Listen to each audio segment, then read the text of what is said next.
ఒప్పుకుంటూ నా ఉద్యోగానికి రాజీనామా చేస్తున్నా. బాయ్. Thank you.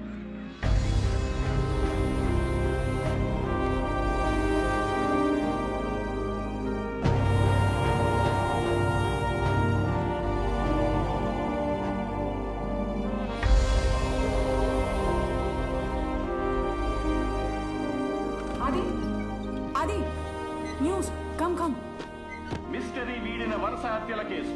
గత నెల హోమ్ మినిస్టర్ స్వామి కుమారుడు రంజిత్ తో సహా ఇంకో 4 ప్రముఖుల హత్యలతో తెలుగు రాష్ట్రాలని ఒక ఊపిన హంతకుడు వంశీ నిన్న రాత్రి హైదరాబాద్ శివారులో ఎన్కౌంటర్ లో మరణించాడు. ఈ ఎన్కౌంటర్ డీసీపీ సత్య ఆధ్వర్యంలో జరిగింది. గత నెలలో డీసీపీ ఆదిత్య గారిని ఛాలెంజ్ చేసిన హంతకుడు ఇతనే. ఆదిత్య గారి ప్రయత్నాలు విఫలమై ఆయన రాజీనామా చేసిన తర్వాత కొత్త టీములు ఫామ్ చేసి లేటెస్ట్ టెక్నిక్స్ వాడి హంతకుడు వంశీని పట్టుకున్నాం, హతమార్చం. పోలీసుల కథనం ప్రకారం హంతకుడు ఉంటున్న లాడ్జిని తెల్లవారుతుండగానే చుట్టుముట్టారు. అలర్ట్ అయిన హంతకుడు పోలీసులు